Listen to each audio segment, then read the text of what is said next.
The great crystal towers of Nexus Prime sparkled under 3 bright suns as ships from across the galaxy landed at the spaceport. Today was the annual meeting of the Galactic Confederation, where dozens of alien species came together to discuss important matters affecting the entire galaxy. Ambassador Kim Hanna walked through the massive halls of the council building. Her simple black uniform, a stark contrast to the colorful displays of the other species around her. The Korthak delegates wore gleaming armor that changed colors with their emotions. The ancient Zephyrians floated in their energy bubbles, their translucent bodies glowing softly. The Veil Syndicate representatives had cybernetic implants that blinked with data streams. Humans had only been part of this great alliance for 50 years. When Earth finally developed faster than light travel, they were invited to join the Confederation. But compared to species that had been traveling between stars for thousands of years, humans seemed very basic and primitive. Hannah took her place at the small human section of the Great Assembly Hall. The room was enormous, with curved walls that reached high into the sky. Each species had their own area, with the most powerful and ancient races occupying the prime positions near the center. The human delegation sat in a modest corner. There, simple metal chairs looking plain next to the floating platforms and energy seats of the other species. As the meeting began, Hannah listened to the discussions with patient attention. The topic today was about trade routes and military cooperation. She noticed how the other species talked about humans when they thought no one was listening. "Look at their ships," whispered a Korthok officer to his companion. "Still using chemical, rockets, and metal hulls. So primitive." "Their weapons are even worse," replied another. "Kinetic projectiles, instead of energy beams. They fight like barbarians."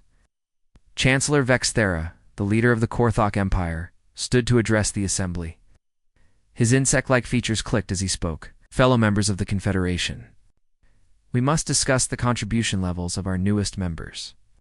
Some species," he glanced meaningfully at the human section, "seem to believe that peaceful words alone are sufficient for membership in our great alliance."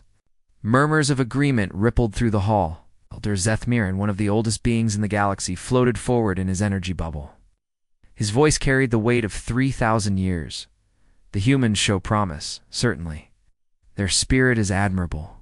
But they lack the advanced capabilities necessary for true galactic citizenship. Perhaps they would be better suited to support roles rather than equal partnership." More species began to voice their opinions. The Trilaxians complained that human colonies were too few and poorly defended.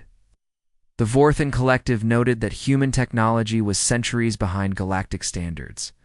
The Stellar Dominion suggested that humans should focus on providing raw materials rather than trying to participate in military or diplomatic matters.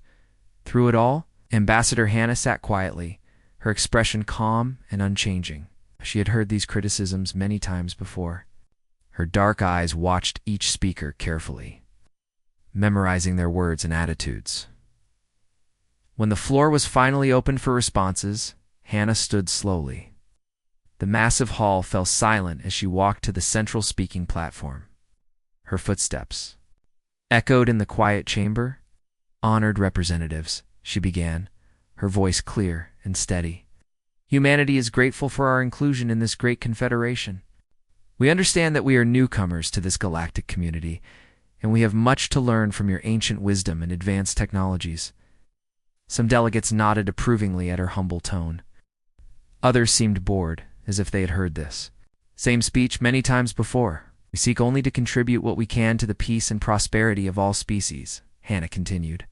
"We believe that cooperation and understanding are the foundations of a strong alliance. We hope to prove ourselves worthy of your trust through our actions, not just our words." Chancellor Vexthera's mandibles clicked in what might have been amusement. "Noble sentiments, Ambassador. But when threats arise, when military action is required, what can your people offer? Your ships are slow and vulnerable. Your weapons are outdated. Your colonies are scattered and poorly defended. We offer what we have always offered," Hannah replied calmly. "Our commitment to peace, our willingness to help others, and our determination to protect the innocent." Several species made sounds that were clearly laughter. The Korthok delegation clicked their mandibles rapidly. Zephyrian's bodies pulsed with what appeared to be amusement. Even some of the smaller species seemed entertained by the humans' response. "How touching," Elder Zethmiran commented, his ancient voice carrying condescension. But In a galaxy where strength determines survival, such idealism is a luxury that few can afford. As the session continued, it became clear that most species viewed humanity as weak and naive. They saw the humans' preference for diplomacy as evidence of inability to fight. They interpreted their desire for peace as proof of military weakness. Ambassador Hannah listened to every word, her expression never changing. When the meeting finally ended, she gathered her materials and prepared to leave. As she walked toward the exit, she heard one final comment from a Korthok officer. "The humans are harmless," he said to his companion. "All talk and no action. It will never be more than a minor species in this galaxy." Hannah paused at the doorway and looked back at the assembly hall one last time. Her voice was so quiet that only a few nearby delegates heard her words. "We shall see," she said simply, then walked away into the corridors of Nexus Prime. 3 months after the assembly on Nexus Prime, the galaxy faced a new crisis. The hegemony, a group of 3 warlike species, had begun attacking small colonies on the outer edges of Confederation space. Their leader, War General Krekstar, announced that these attacks were tests of strength to separate the worthy from the weak. The news reached Earth through emergency channels. Admiral Park Jin-ho sat in his command center deep beneath the Pacific Ocean, watching the reports flow in. Colony after colony was being destroyed. Men, women, and children were being killed or taken as slaves. The hegemony showed no mercy to anyone they considered weak. "What is the Confederation doing about this?" Park asked his aide, Lieutenant Kim Sora. "They are holding meetings, sir," Sora replied, her voice tight with frustration. "Lots of meetings." Park nodded grimly. He had expected as much. The great powers of the galaxy were slow to act when the victims were small, unimportant colonies far from their own territories. On Nexus Prime, the Galactic Council met in emergency session. The chamber buzzed with nervous energy as representatives debated what to do about the hegemony threat. The discussions went on for hours, but no real solutions emerged. Chancellor Vexthera of the Korthok Empire suggested that strong refugees could join their military forces. "We will take the survivors who prove their worth in combat," he declared. "The weak ones are not our concern." Elder Zethmiran proposed sending diplomats to negotiate with the hegemony. "Perhaps we can find a peaceful solution," he said in his ancient voice. "War should always be the last option." The Veil Syndicate ran calculations on their computer implants. Military intervention would cost too much, the representative announced. The economic impact would be significant. "We recommend focusing on protecting core systems instead."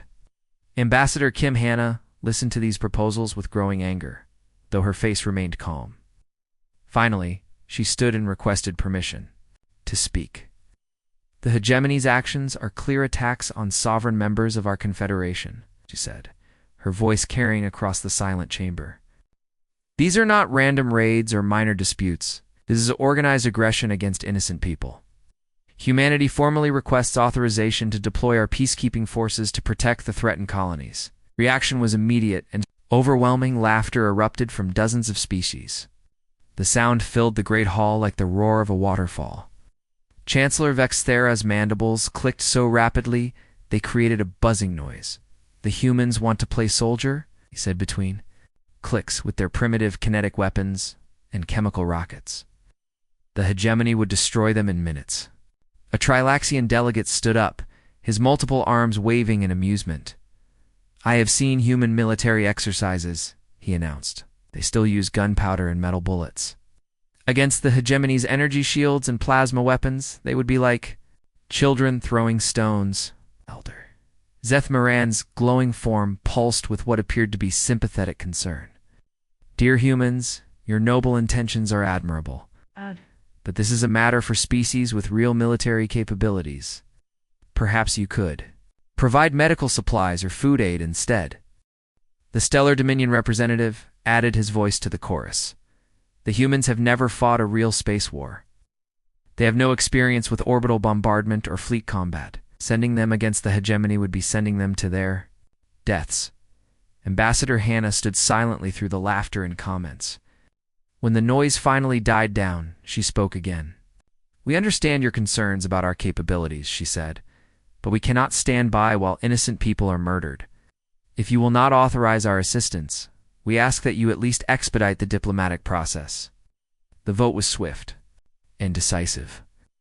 The Council rejected the human request for military authorization. Instead, they voted to send a diplomatic envoy to negotiate with the hegemony. Everyone knew this process would take months while colonies continued to burn. As the session ended, delegates began filing out of the chamber. Many were still chuckling about the human proposal. Ambassador Hannah remained at her position, watching them leave. Chancellor Vexathura approached her as he passed. Ambassador, I hope you understand that this decision is for your own good. The hegemony would annihilate any human fleet you sent against them. We are protecting you from yourselves. I understand your position perfectly, Hannah replied, her voice as calm as ever. Elder Zethmirin floated over in his energy bubble. Perhaps when this crisis is resolved, we can discuss expanding human colonies closer to protected space, away from these dangerous frontier regions. That is very kind of you to consider, Hannah said, politely. As the last delegates left, Hannah stood alone in the vast chamber. The three suns of Nexus Prime cast long shadows through the crystal walls. She activated her communication device and sent a coded message to Earth.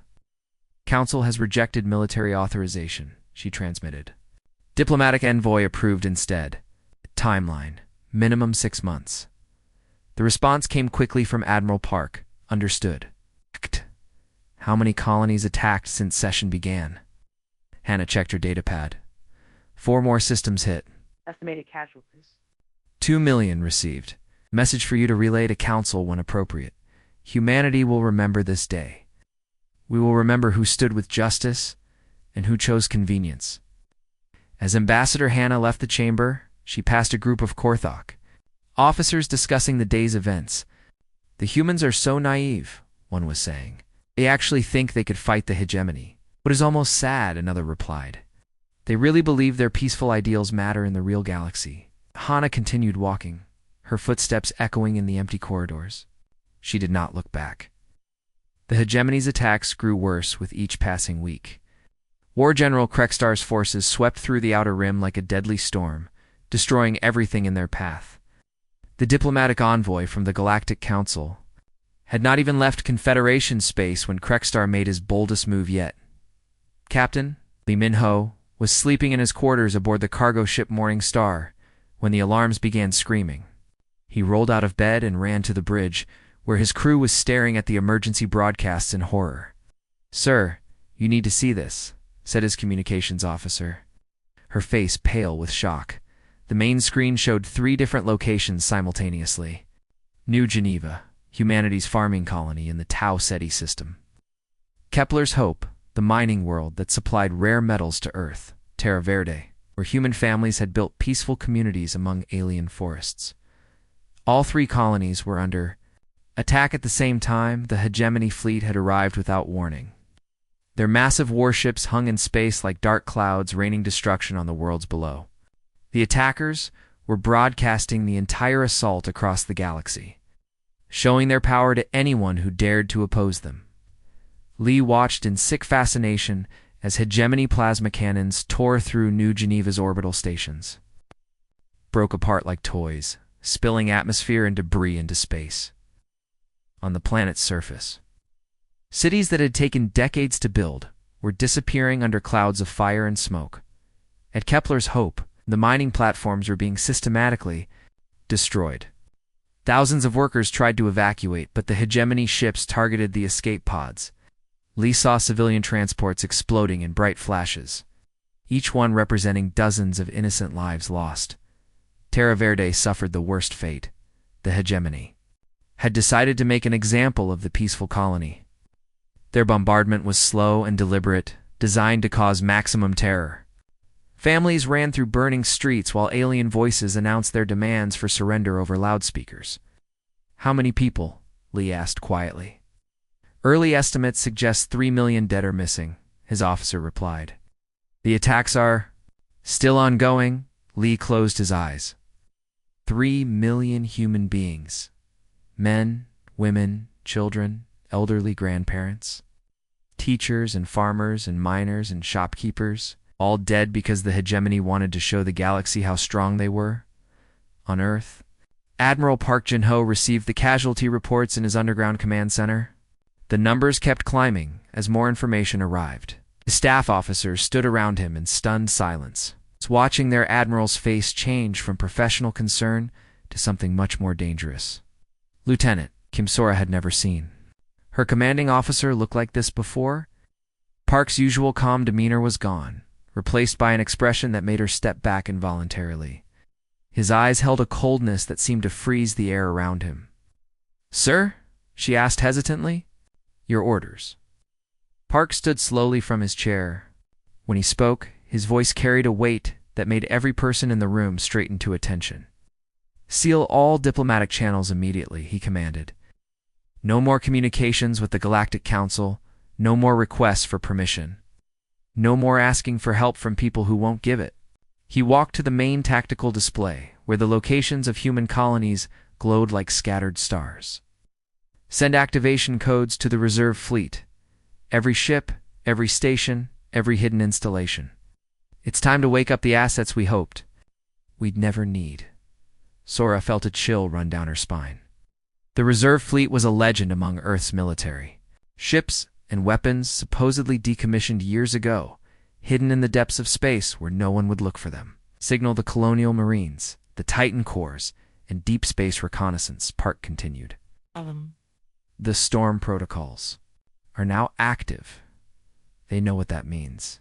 Across human space, things began to change. On the dark side of Luna, massive hangar doors opened for the first time in decades. Ships that had been powered down and forgotten suddenly came to life, their hulls gleaming with technologies that no other species had ever seen. In the asteroid belt, mining stations revealed their true purpose as weapons platforms emerged from. Inside the hollowed-out rocks, around Jupiter's moons, research facilities shed their peaceful disguises and began broadcasting. Military identification codes. The hegemony had expected the humans to react like other species. They thought humanity would either surrender immediately or send a desperate, poorly organized counterattack that could be easily crushed. They believed humans were weak because they preferred peace. They were about to learn the difference between choosing peace and being incapable of war. Admiral Park sent a formal message to the Galactic Council. It was brief and to the point. "Human Colonial Federation hereby withdraws from all Confederation protocols regarding military engagement. We will handle the current crisis according to our own doctrine and methods. We suggest that all Confederation vessels maintain safe distances from combat zones." On Nexus Prime, Ambassador Kim Hanna delivered the message personally to the Council chamber. The reaction was immediate confusion mixed with disbelief. "What does this mean?" demanded Chancellor Vexera. "It means," Hanna said calmly, "that you had your chance to help protect innocent people. You chose to do nothing. Now we will do something." Elder Zethmiran's ancient form pulsed with concern. "The humans cannot possibly believe they can defeat the hegemony alone. This is madness," perhaps Hanna replied. "But it is our madness to choose."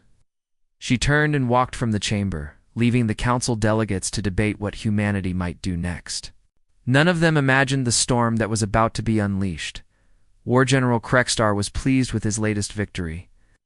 The 3 human colonies had been destroyed icily, just as he had predicted.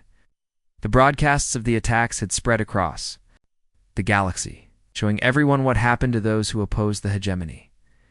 Now he planned his next target, the Epsilon Eridani system, where 3 different species had built a joint research station.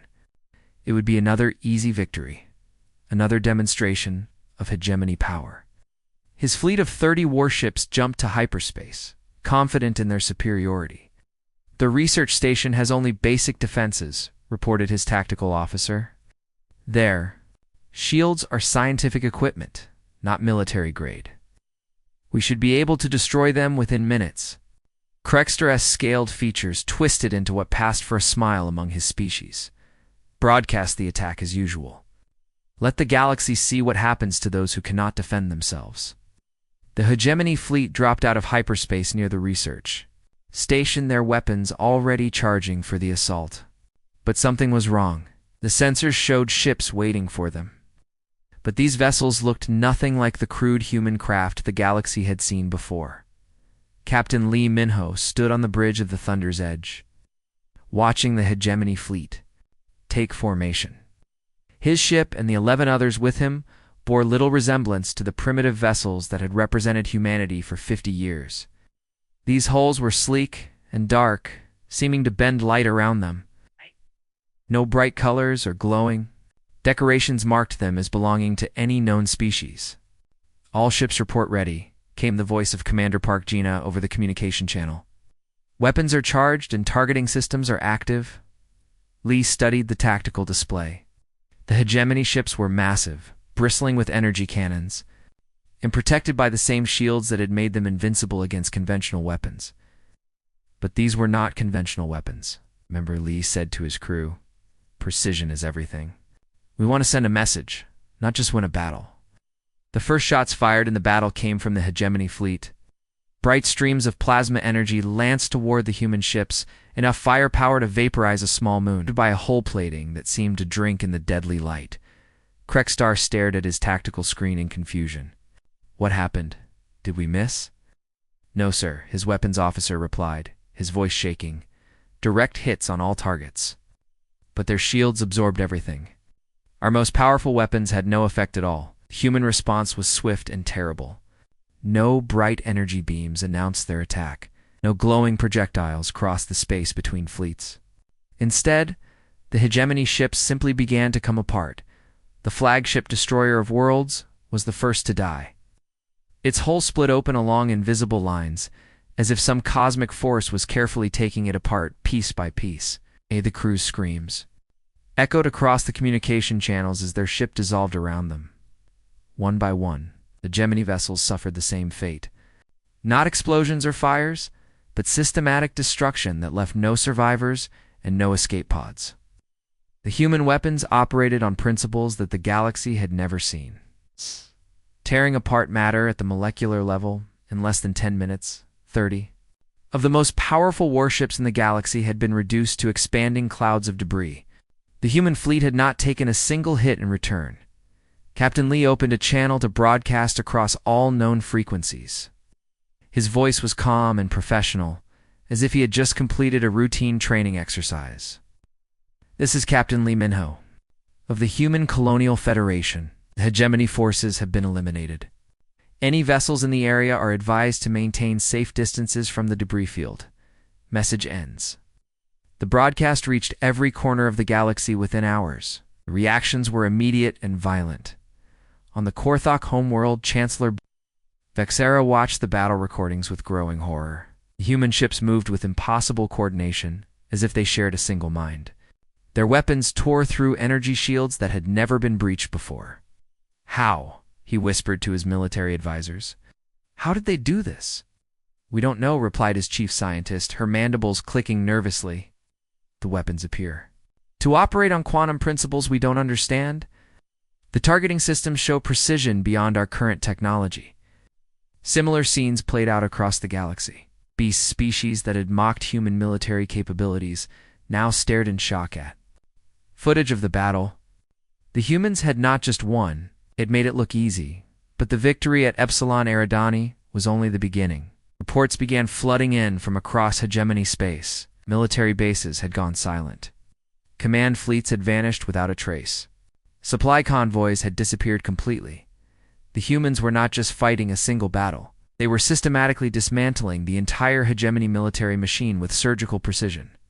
Warships that had terrorized the galaxy for years were being eliminated one by one. Most disturbing of all, the hegemony could not even locate the human fleets. The enemy ships appeared, struck with devastating effectiveness, and vanished before any response could be organized. It was as if humanity had developed the ability to fight from the shadows of space itself. War General. Krekstar found himself trapped in his command bunker on the hegemony capital world, watching his empire crumble. His most trusted advisors were dead, his fleets destroyed, his colonies abandoned by their own defenders. "Send a message to the humans," he ordered desperately. "Tell them we are willing to negotiate." But when his communication officer tried to establish contact, he found that all channels to human space had been cut. The humans were no longer interested in talking. The storm had been unleashed, and it would not stop until every trace of the hegemony threat had been eliminated. 2 weeks after the battle at Epsilon Eridani, the hegemony no longer existed. Their military forces had been completely destroyed, their leaders eliminated, and their aggressive expansion brought to a permanent end.